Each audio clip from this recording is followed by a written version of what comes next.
you making art while we're on the potty? That's I'm awesome. making art. I have this piece that I'm working on that I need to finish by the end of the month to get it into this show, and I'm like very behind. Yeah, is it cool? Yeah. No, for sure. Some people find it more relaxing. It is relaxing, especially, if you're neurodivergent, which, probably am. Which nobody on this podcast. No one is harmless. This is my guy. Whoa. Where he He looks better on this side because it's shinier. So wow. So that's the bedazzled pony. Yeah, I've been bedazzling this horse for almost a year now. God damn. And it's been kind of a slow process because it literally takes me like an hour to do that much of it. In the past, I've had some help with friends, but as you just bedazzle the pony for a year plus, people are just I'm not interested in doing that anymore. First they're oh, I want to come over, bedazzle the pony, and now I'm just stuck doing it myself mostly. So where is this pony going once it's bedazzled? Hopefully I'm going to sell it someday. So hopefully in some rich gay guy's mansion. That's what I'm hoping.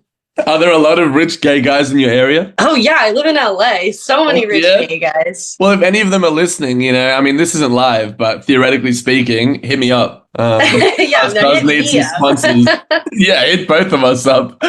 A formal introduction to the party. I'm still waiting for my co-host to finish taking his shit. I don't know how long it's going to take, but thank you, Leela Roy, aka Horse Party, for coming on the podcast. Yeah, thank you so much for having me. I'm really excited to be here. I love your guys' show. Yeah, literally, when you followed me, I think it was midnight, and I saw your account, and I was like, holy shit. And I went into a deep dive of all your stuff, and I was like, yeah, you're coming on the potty next week. It's happening. I feel like I manifested that. The second I followed you guys, because I saw Rushad Eggleston's interview that you did, and I love Rushad. I've been following him since I don't know, my early 20s, and yeah, he's wacky. He's a guy. But I saw that podcast. I was like, this is awesome. I'm following these guys. I was like, I hope someday I can be on this show. And then you reached out to me. So that's so good. Yeah, he's amazing. He's such a sweetheart, and he's very sincere about what he does. And in terms of starting off this potty, I want to address the elephant or the horse in the room. When did this fixation begin? Well, I was a horse girl since I was a little kid. I was obsessed with horse. I was one of those girls always pretending to be a horse, drawing horses, just clopping around with her horse girl friends. Me and my friends, we were had this idea that we're going to grow up and start this lesbian horse. Well, we didn't think it was a lesbian horse farm back then, but we're going to start an all girls horse farm when we're older. And we're that's not gay at all. But so yeah, I've been obsessed with horses for a long time. And I guess the horse art though, it didn't really, I've always done visual art, but I haven't actually considered myself to be a visual artist until the last few months, basically. And I've been making these horse things for the last 2.5 years, but I didn't really go for it until just recently. And I'm just having so much fun with it. And I feel like it's a way, at least my horse party account is just a way that I can kind of bring all of my weird hobbies and interests all into this one thing. Cause I'm also a musician, and I really like comedy, and I love visual art as well. And it's these horses are this weird way that I can make music and comedy and visual art at the same time and bring it all together. And I don't know, I'm just having so much fun, and I feel so authentic, and I just feel like I'm playing. And I don't know, I used to really stress about social media, and I used to hate it. And now I just feel like I figured out a way that I can really just be myself and use it in a way that feels super authentic. And I'm enjoying it. And I'm just enjoying creating through the platforms. So what were you doing before you opened up the Horse Party account in terms of work? Well, I'm also a wildlife biologist, and oh shit. Yeah, I know. I contain multitudes, okay? That's awesome. Hi guys, I just jumped in right now. Hey, how's it going? Are you making a horse right now? Yeah, we went through it, but you missed it. You missed the whole thing, man. It's okay. Sorry, I was too busy horsing around. My bad. Maybe it's a tricky question. Do you have horse art in the walls of your toilet? I'm kind of just starting my horse collection in this weird kind of way. Yeah, I don't know. I really mostly have my own horse art. Do you feel like at this point in your career, which I guess is like a few months old, right? Because this is all pretty fresh with the Instagram. Would it be possible to change animal, or do you think that would alienate the fan base? I would never. I'm an artist. I have integrity. People have asked me. People have asked to. They were gonna pay me money to do art in my style with a different animal, and I'm like, I don't know what you don't understand about this, but I only do horses. So you I don't care how much money you pay me. You don't do people either, I guess. No, I mean only unless there's like some sort of horse element to it, Like and I don't mean like all fours or something like that. Yeah, this like is a human on all fours. I don't know if that counts as a horse though. I think that does. You know, I did do a zebra. Technically, that's not a horse. That's not the same species. I know. Did you grow up reading animorphs? Do you remember? Yes. You know that right now when you. Well, what the fuck, bro? The main Animorphs cover is the dude that turns into a fucking horse. Yeah.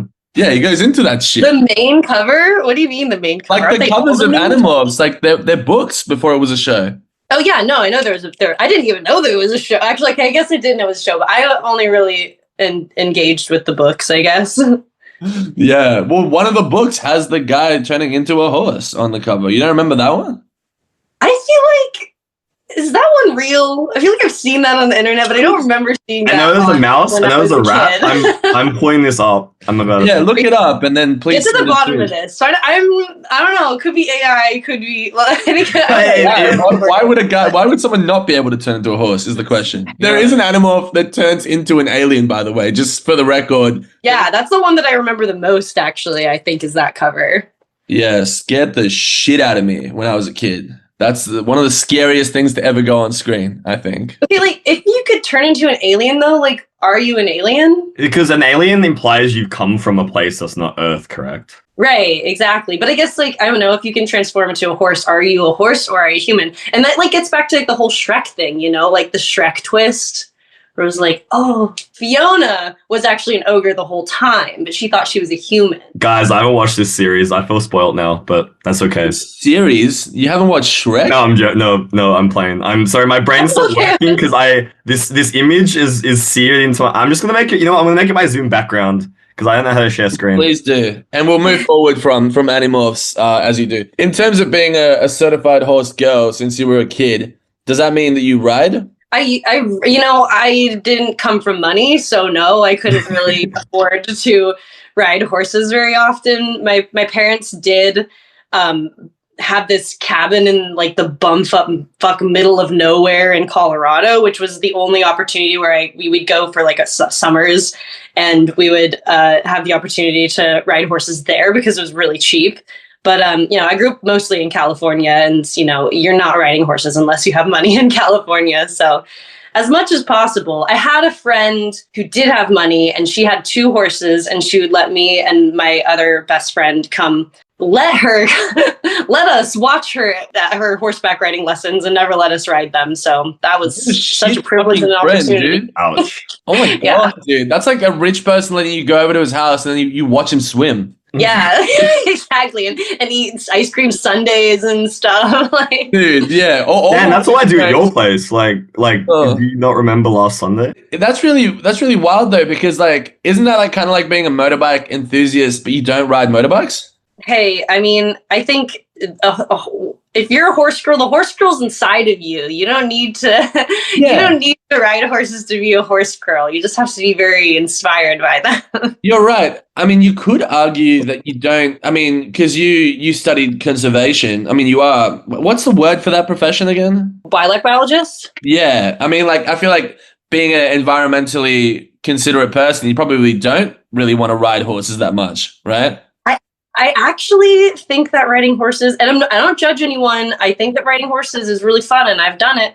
But as far as like, if I really, really reach into like my moral, ethical heart of hearts with it's pretty fucked up, right? Like literally, like when you get a horse and a baby horse, and you're trying to train it, it's literally called breaking them. Breaking a horse, like you have to like convince. I don't know why you're telling us this. I've never ridden a fucking horse in my life, dude. Like you don't have to convince it. that you are its master, that you tiny little human, like naked human with like no muscles and no like claws or teeth or anything are as its master. Like that, yeah, you have to break it, spirit. Well, and it's the whole thing. Like, what the hell is a jockey? You know what I mean? Is that even human? Do you have to break that too? Who knows? A jockey is like a.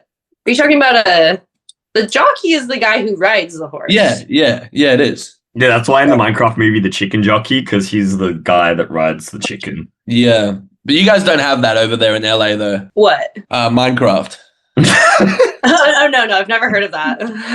I think it's just some Australian thing. Have you watched a show called The Saddle Club?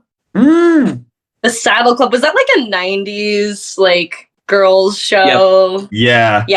I think it was. Wasn't this, Dan, correct me if I'm wrong, but wasn't this like basically the most essential horse media in Australia was The Saddle Club? Like, yeah, we had two really influential pieces of media. And it was Blue Water High. I'm not the expert, but Blue Water High, which is mermaids, and then which actually taught a lot of people English. I mean, Australian English. And then you mean H2O? Yeah, H2O. Yeah, sorry, H2O just had water, and Saddle Club was like the horse equivalent. It's like the ultimate horse show. I mean, I don't watch it, and now I feel like we're going into like I didn't even want to talk about this, but bronies as well. Now we've gone into that. I don't know what that is. Well, what is that whole thing about guys who like My Little Pony? Isn't that a thing? Yeah, jabronis, right? Jabronis. I don't know. I don't think it's jabronis. I think it's jabronis. I'm pretty sure that's the correct term. Isn't that the term for like a male horse? I don't know what we're talking about anymore, man. Yeah, jabronis is a term for a male horse. Sorry, I need to drop this light because it's making me so hot. It's already like 1,000 degrees in LA right now. Holy shit. So your art background, when did that start? I don't really have an art background. I don't really like know anything about art. I just like making things, I guess. I studied wildlife biology in college. I have always been a musician. Music has really more been my thing. Like that's kind of what I've spent like most of my life pursuing. Yeah. But I've always been good at visual art and I've always enjoyed doing it. I just I don't really have any formal training in it. But I think that's kind of shines through my art in that like, I'm not really that great of a painter. I kind of just pull together like trash and anything that I can find. And I just put together in a way that seems like fun and looks good to me. And hopefully other people, but mostly I care about if it looks good to me. Yeah, well, I appreciate the angle that you're coming at it from. I'm also self-taught, and but I have studied a lot of fine art and conceptual art too before I dropped out from uni. And in terms of horses and their role in art, I don't know a whole lot. I don't think anyone in this room probably knows a lot about that, the history of horses. But I feel like most of them have been depicted in photorealistic ways, you know? So I appreciate that you're coming at it from this more absurd angle. Wait, are you saying that my horses don't look photorealistic to you? I think you've made the argument that they do. So I might question that. I think they're biblically accurate horses. Yeah, I have a mental. Yeah, you're right. But no, like you see, like there's a lot of at the NGV, like there are lots of depictions of horses there, and none of them look like your horses. So I'm just really conflicted as to what's going on, you know? Yeah, I guess that's true. I think that I think in general, at least my experience with horse people is that actually maybe my viewpoint of that is changing now because I think that I am starting to gain like a bit of like a horse girl following. But I guess my opinion of horse people before is that they kind of seem like very self-serious people. I don't know. I think I'm seeing like a much more silly side of horse people now, and especially horse girls. Like I think I've seen like some people use a couple of my songs in their content, like horse girls, like using songs like my songs in their horse content. And that's really fun to see. Yeah, I mean, I don't know many horse people at all, actually. I think I don't think there's many horse girls in the creative scene here, to be honest, or horse guys. James, do you know any? Yeah, you do. Yeah, you do, actually.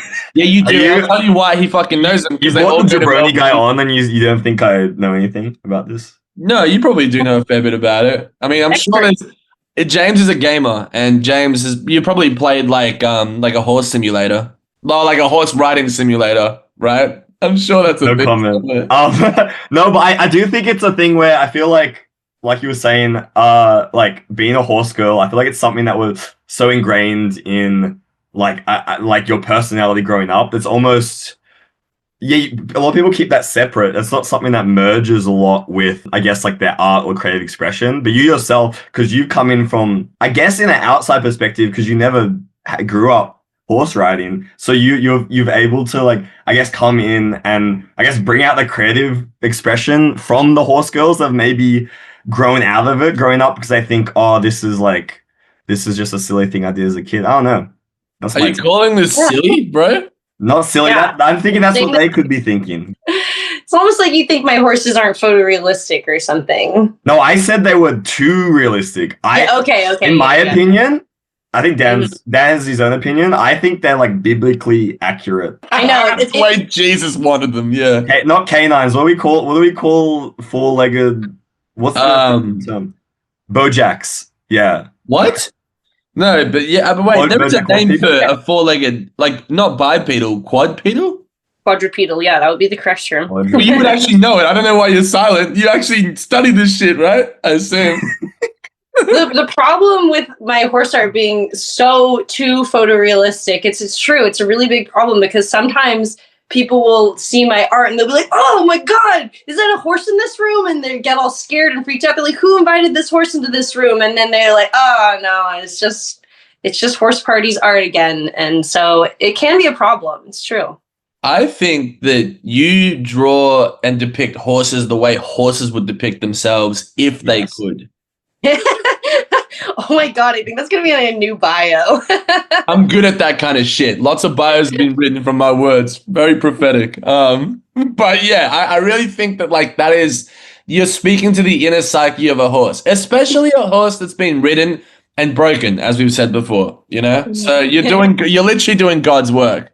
It has Stockholm syndrome for humans.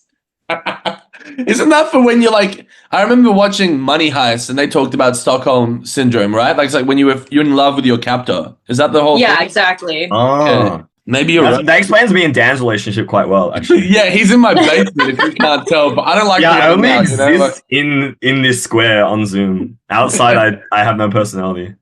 Wait, yeah, I live in the penthouse suite from podcast money, you know? And yeah, he doesn't. So. That big podcast money. Oh, yeah. All those gay investors, you know what I mean? All happening now. I saw you talk about your red bandana. So, like, when you were a kid, like, people thought you were in a gang because of this? Like, you got sent to the principal's office? Yeah, I guess that was a thing. Maybe that was just, like, a 90s thing, you know, with gangs. Like, I don't know if that would still happen now, but I think that was kind of just, like, topical at the moment in the 90s, like red band, you know, like West Side, East Side, you know. Yeah, like that would be a blood, right? A blood would wear a red bandana. Damn. I mean, and they're still around, and I know they listen to this potty too. Yeah, for sure, but yeah, you gotta be careful with that stuff, you know. I'm like, I don't know, I live in LA, maybe I just want to just not talk on this subject. You're right. James and I are literally, you know, cozy in Melbourne and shit. Chilling, I know. You know? We shouldn't do that to you. So nice. Is it true that the horses got like scared off by the wildfires? Is this a fact? They got scared off by the wildfires, unless you know they didn't get scared off by the wildfires, and then you know what happened then. What? How do we know that horses, like, is there footage of horses either running away or to the fire? Like, do we have that document? I reckon they were living in the celebrity homes. Like, it was. I reckon it was like some of the places, some of the horse girls, I reckon, brought up this idea that all these celebrity homes are burning down. But I think really the celebrities were bringing horses to live in the city because I don't think there's no where else they're supposed to live. You know. Oh, you don't think there's horses in the city? I'm about to blow your mind right now. Come on a little journey with me. Come on a little journey with me over here. I'm gonna open this door right here outside my studio. Open this door over here. Okay. Do you see right over thereabouts? Yeah. I live right in the city of LA. That's an equestrian center. You can actually see a horse right now being ridden. Oh, I somehow live in like the one equestrian district in LA, and I didn't even know this was a thing. I just like accidentally moved here before I even started doing this force art stuff. Sorry, I'm even on my camera. But yeah, there are horses in Los Angeles somehow. That's an exclusive, folks. Now y'all know where I live. Yeah, we got all of it in glorious 480p. Yeah. No footage is going up. That just might be animated, but that's great. Yeah. Okay. Man, why would I animate that of all the shit we talked about? To be fair, horses are I think they're the hardest animals or the hardest living creature to animate. I've heard. Oh, really? Yeah, that's why they made BoJack Horseman like walk on two legs, because like a galloping horse is like incredibly difficult to portray. Yeah. As well. Yeah, when animators do walk cycles, they don't usually do horses. Or it's someone bobbing on top of a horse, or the horse is bobbing up and down. You never see the legs move. No shit. Which one of you guys is the animator here? Neither of us. Well, really? Who does it? Shout out to Gabby. So actually, we have a team of 3 animators now. The main one who draws the covers is Gabby, Apricot Banana on Instagram. And then we've also got Sophie. And then we've also got Roque, ROQE artist. The one I just posted, like as soon as this interview started, is the one that he just did. And he's from Spain. And then the other 2 live in Melbourne as well. Oh, nice. Wow, whole team. So profesh. What the hell is that? James is requesting to allow multiple presenters to share. I've never done this before. I am displaying a horse-related image. Okay, please do, for inspiration. So you're not really like, if you don't have like an art background, you're not going to have like fave artists that really inspire you, right? From a visual art standpoint. Not really, honestly. I listened to a bit of your music and I was getting some hella Lana Del Rey vibes. Oh, yeah? Yeah. Is she an inspiration for you? I don't really listen to Lana Del Rey that much. Damn, well, she listens to you. Yeah, a little. Oh my God, this is it. I don't believe this is real. Dude, take that shit off the screen, man. You bugging me out. It is very uncanny. I don't know what the words are to describe it. Like, if the word you're looking for is uncanny valley, it's not uncanny valley because that's not a fucking human. This feels like what they use in this is AI in the 90s. Like they had to use. I don't know who programmed this to merge the two beings, but yeah. Well, you really have to wonder which one's the actual image, right? Because they can't both be real things. So one of them I don't even think that's a real horse. That looks like a CG horse as well. Like that is not. That's not like your stuff, actually. It's not like my stuff, but realistic and all. Dan, can your animators turn us into like animal? Can like we be turned into horses? Yeah, actually, I would definitely write that down in my notes as something that can happen here. No matter what the reel's about. We'll just turn into a horse. That'd be a dream come true. Yeah, that would be my nightmare come true. I want to ask you about horses on toast. Bread art is making a comeback, but that's right. These aren't edible, are they? They are real toast. They are not edible unless you want to eat a lot of epoxy resin and paint and beads and there's other food on there as well, but no. So talk me through that. Like, in a way, I really appreciate it because I don't know if you've ever watched Cake Boss. The really depressing thing about Cake Boss is that he makes these incredible cakes and then they fucking eat it, and nobody gives a fuck. He puts all this work into it and then they fucking eat it and then they shit it out, and it's just so depressing, just watching that. But you're fighting against that, aren't you? But I don't know. Just a word on the cake art. I mean, isn't that life though? Impermanence. Isn't that a really important message for everyone? I mean, even though my toasts are gonna last, a little bit longer than that cake, it's still in the grand scheme of things, just a blip in all of reality, time, existence. Doesn't mean anything, like. You're not selling this to me.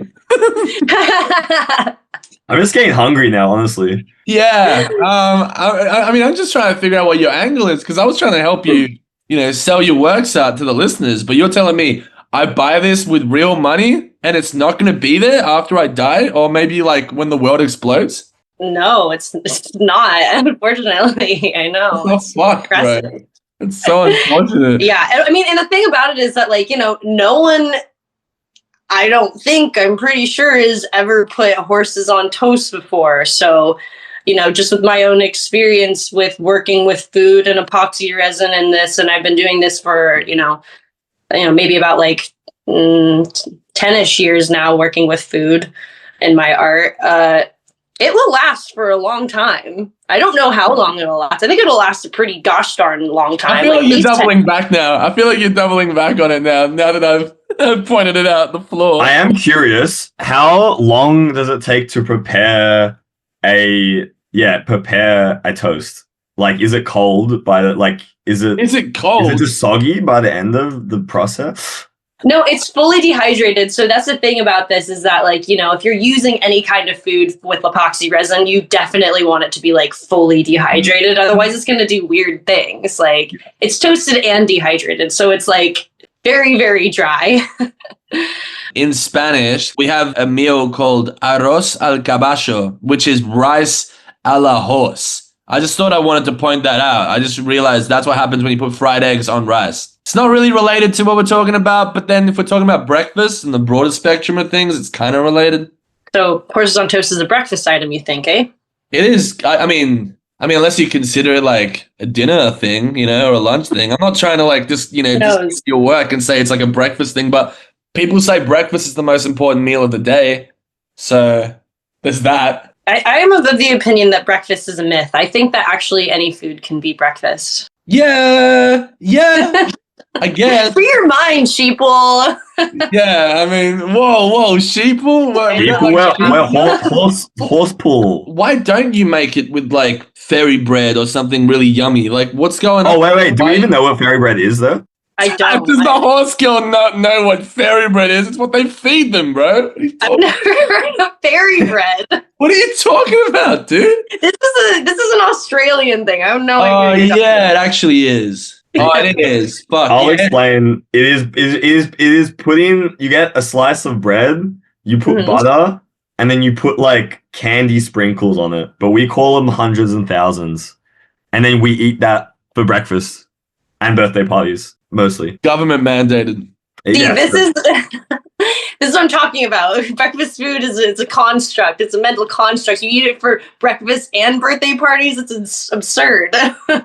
Yeah, you don't eat cake for breakfast. Yeah, exactly.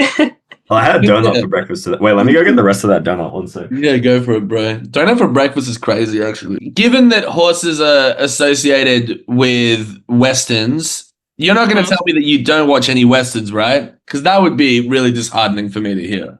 I don't really consume like that much media like at all. What's your favorite horse-related media? There must be something else that comes. Something. The first thing that comes to my mind is probably like The Last Unicorn. Oh, I haven't. Have you watched this then? No, but that doesn't sound like a horse, dude. Like we talked about zebras and shit. Like that's not a horse, right? I guess. Let me consult it with the encyclopedia real quick. I don't know. That's just the first thing that comes to my mind. All right. I think I really, really like that style of like 80s animation. I really like animation just in general. Like I like that genre of like old, like hand done animation, like people who've just put like a lot of fucking time into doing something really stupid, like making a kids movie about a unicorn. Like I love that shit. So is that what that movie's about? It's like an 80s movie about unicorns? You gotta watch it. That's a classic. I'm looking this up on Letterboxd. This probably has the highest review of any animal related movie. Well, I just think about what's it called? Is it Charlie the Unicorn? What the fuck was it called? Yeah, the YouTube series. The like original YouTube shit with that unicorn that gets like its organs harvested or some shit. Yeah. Yeah. That was Charlie the Unicorn. That's some deep cut millennial core shit. That was also photorealistic. Yeah. Yeah, it's super photorealistic. I guess I am a millennial. I always have difficulty discussing this, like it's I guess. in some like I'm 29. I think I'm on the cusp. I never remember what I am or what I'm not. No, you're a millennial, definitely. No, don't say definitely because it's not true. Like we can go into this, but I'm like, I think you'd be like a young millennial, yes. Yeah, or the oldest Gen Zer. Yeah, somewhere. But like everyone says that I'm a cusper too, so like I don't know. I guess you're really a cusper. I don't know. Maybe. I don't know. You can be whatever you want to be. You know what I mean? What the fuck does that even mean? Those words. I choose to see generations more in the terms of, but did you grow up with Pokemon or did you not grow up with Pokemon? And so I grew up with Pokemon. Yeah, same. Then it gets complicated because then it's like, and then the generations are based off of the generations of Pokemon. Like, were you Gen 1, Gen 2 Pokemon person, or were you 3, 4? Like that, there's a divide there. For Are we sure. talking about the show, the playing cards, or the video games now? Well, I mean, Gen 1, like the generations of Pokemon are all the same. I think if you're into cards only, you're being performative. That's my take. Oh, okay. Hot takes. let me put my deck away then, bro. I was about to pick it up. And you put me down. I don't even think. Name me one horse-related Pokemon, Dan. There's one. Yeah. Wait. There is one. There's at least one. There literally is one. But I'm testing you right now. I think it has the word Gallop in the name. No, it doesn't. I don't know about the later generations. I know about Gen 1. Yeah, Gen 1, yeah. All right, name me 10 Gen 1 Pokemons then. Oh my god. I can name you the first the first 10, I bet, in order. Go for it. Charmander, Charmeleon, Charizard, Bulbasaur, Ivysaur, Venusaur, Squirtle, Wartortle, Blastoise. Okay, that's 9 right there. What's the 10th? Crap. I don't mean to be the actually guy, but you named a bunch of Pokemons that are evolutions of themselves, which I think they're different Pokemon. What? Dan, if any Pokemon fan listens to this podcast right now, you will follow it. Yeah, we got heaps of them in spades. What do you mean? Those are the 9. Those are correct. That's the correct order. No, hold on. What do you mean 10. Charmander and Charizard aren't the same thing? Yes. That's like saying me and the version of me that was a 10-year-old is a different thing. This is a philosophical debate then. How? Like, okay, I guess that's kind of true. I guess if you're saying like, well, if a caterpillar, turns into a butterfly, it's still the same species. So, like, now, literally, it's not a new thing unless you're claiming that it's like that. What's that thing where like if you travel through like a portal, you die, and then the thing that comes out of the portal is another version of you that looks like you but isn't you? Are you saying the same thing with butterflies and caterpillars? Is that what you're telling me right now? No, I mean, okay, I think if we're just looking at this from a biological standpoint, which I am because I'm a biologist, like, I guess you're right. I'm like, yeah, a caterpillar and a butterfly is the same species. So yeah, a Charmander and a Charizard, I guess, is the same thing. So I will give it to you. Yeah, but no, I'm going back on my own point now a little bit. I tend to do that in life, I have difficulty making a stand. But I feel like actually it might be a different thing because they don't age in like a linear way. They just go from being like a baby to a teenager to an adult. And what the hell is that? We don't have any frame of reference for that in real life. Are we talking about horses or? No, we're talking about Pokemon. Apparently. Well, there's some Pokemon that don't have to evolve, so... Mm-hmm. Some people don't have to stop being man-children, you know what I mean? So, some people never stop learning to be man-children, that's true. We have man-children running lots of the countries in the world. I don't know what man-children you're talking about. We can't speak about this specific man-children, but I always do somehow.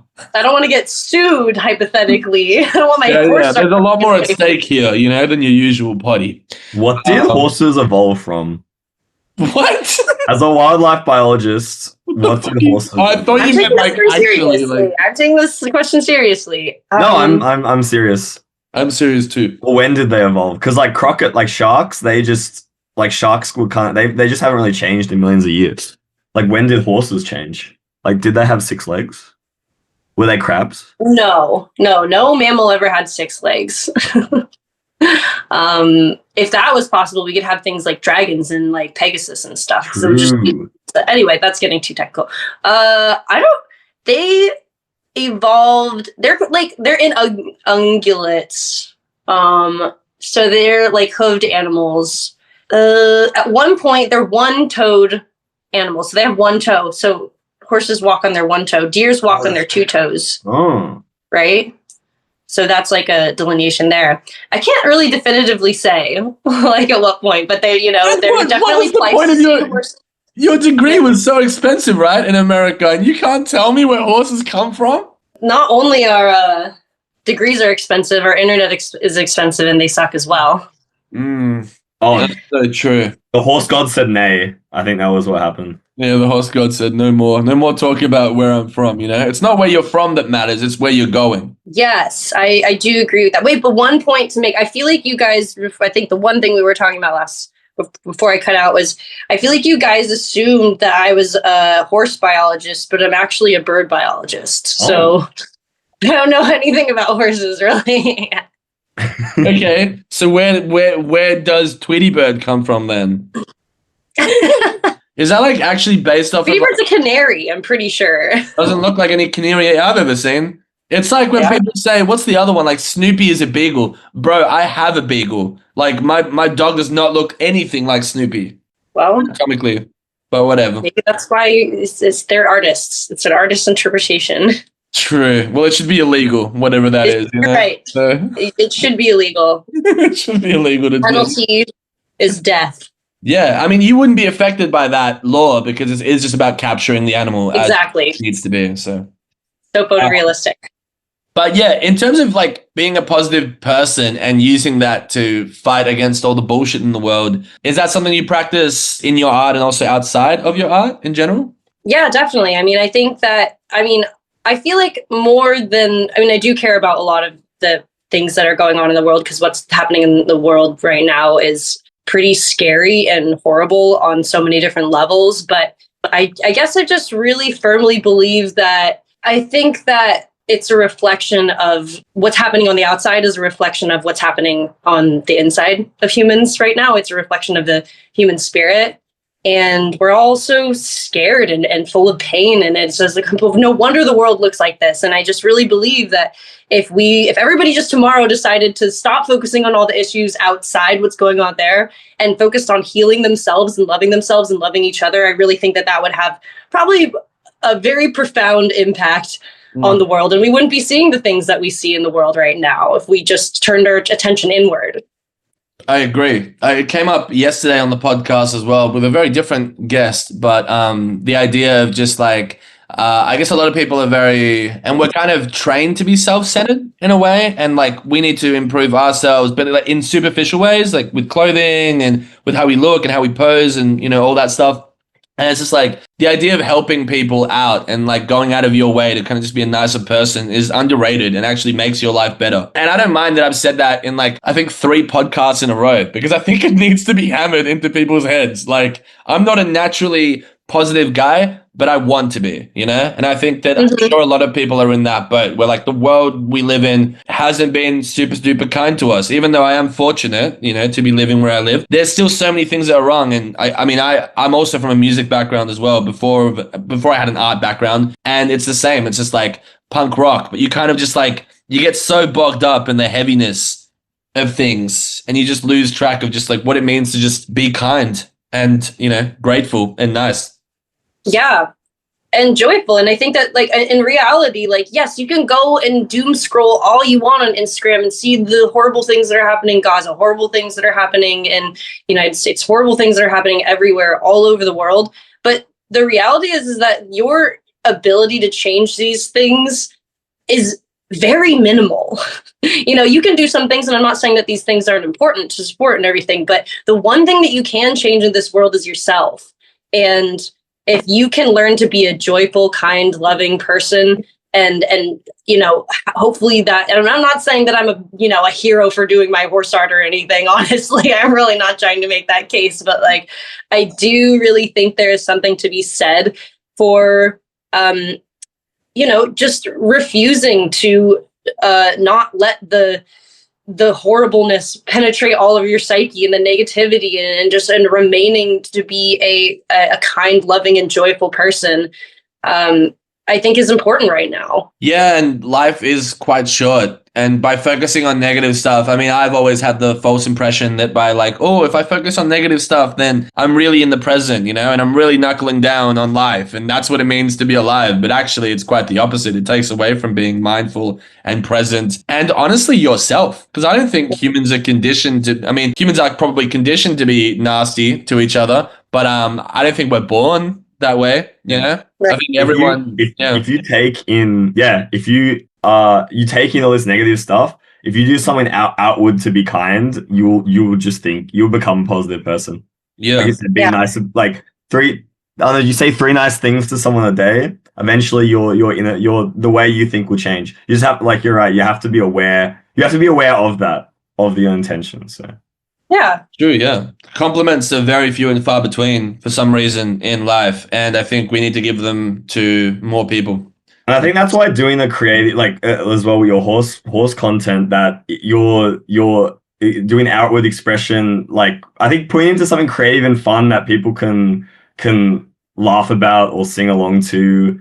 That is putting out positive energy. It may be taking in some of that bad stuff, and yeah, I think I think being creative is a good outlet to really deal with the troubles that we all deal with in day-to-day life. So yeah, because you can just sit there and doom scroll and spiral about everything and just feel horrible about the world and horrible about yourself and everything. And then you have a whole country full of dysregulated, mentally unstable people, depressed people. Like, what kind of country, what kind of world is that going to create if we're all just like scared and depressed? And like, of course the world's going to be shitty if people are full of people like that. I feel like doom scrolling before doom scrolling was a thing, because that word is relatively new. I mean, new in the sense of like 5 years old. I think people, like, the original doom scrolling would have just been watching the news or like looking at the news in the morning. I think it's important to share stuff, and I think it is important to advocate for issues and to stand up for stuff, but there has to be a balance. Yeah. You know? Otherwise, what the fuck is the point of life? What the fuck is the point of life? Now we're talking. to not ride horses, but to praise them. That's the point of life. You also make a lot of music, and we haven't really gone into that. You call it Queer Bob. That's my most recent song. So I have a single that's coming out on Friday of this week, and I don't know. I make a pretty like wide array of things. Like I make kind of like synth poppy music. I also make more like indie rock, like 90s style, like compared to like the Cranberries a lot. These days, I honestly, like, I don't perform in a band right now or anything. I used to, be in lots of bands back in the day. I'm really just releasing stuff, producing and releasing stuff on my own now, just for funsies. Yes, this one that's coming out on Friday, it's called Natalie. It certainly is what I like to call a queer bop, which is a term that I'm trying to make a thing. I don't know how successful I'm going to be, but it's a fun word to say, queer bop, Yeah, I mean, we're talking about it. So that's how successful it is. Okay, all right. That's something. What do you define as queer bop? I think it's a song that you can like. It's queer. It's like clearly like a queer song, but then you could also do this. There's a vibe. You can tell. You should just bop along with it. Yes. And so, what was your introduction to music then? I've been a singer-songwriter. I play guitar since I was like 7 years old. I've always loved playing music and writing music. And I always thought that was kind of the trajectory of my life. And I actually moved to LA to do the whole music thing. And when I got here, I pretty quickly realized, like, when I was in like a professional, seeing actually what the professional industry looked like here and what I had to do to be a part of that, I pretty quickly realized that I was not going to be happy doing that. And so I kind of dropped that dream, but in a way that doesn't feel sad to me. Like, it was like, obviously it was a huge identity shift for me because I'd kind of like created my whole ego identity around being like cool musician, rock star girl. And I had to like totally let go of that. And, it was hard. I definitely like went through a period of depression through that. But it also, I just had to admit to myself that it wasn't actually making me happy. It was like a full-time job. Like I was like losing the joy in creating music because I was putting so much effort into it. It just really wasn't making me happy. And once I was able to let go of that and realize that that's not who I was, I just have a much healthier relationship and I have a lot more fun with music now. That's a good point. I've definitely experienced what you're experiencing just here instead of over there.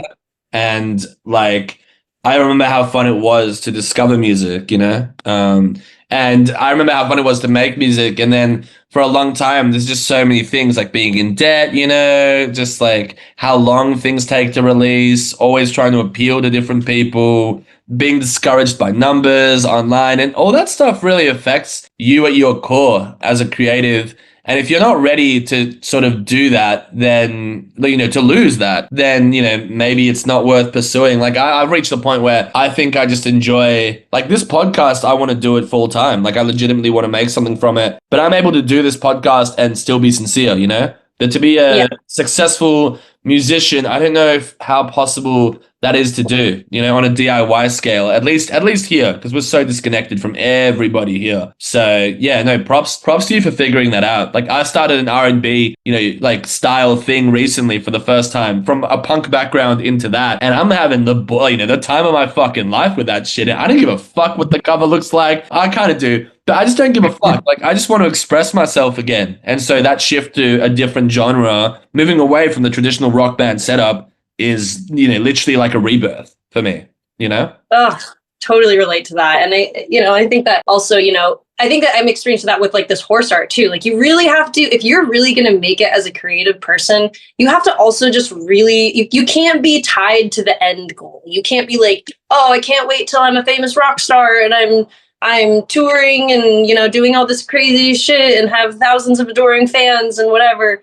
Like you really just have to love waking up, going to band practice every day, schlepping your crap to the venue, enjoying every part of the journey to get there, for it to really be an authentic thing for you. And if I'm being completely honest, like a lot of being a musician, as much as I did it and as much as at times I felt like really fulfilled by it, there was a lot of it that I really just did not like the journey. Whereas like horse art right now, it's like I am just loving every moment of this. I love like every like just stupid thing that I make. I was like, I don't know, it feels like a lot more aligned. And I also just like don't really have an ego identity around being a visual artist, you know? I just started calling myself an artist like a couple months ago. So maybe it's just because it's so new and whatever, but I just really don't feel like I have anything to prove.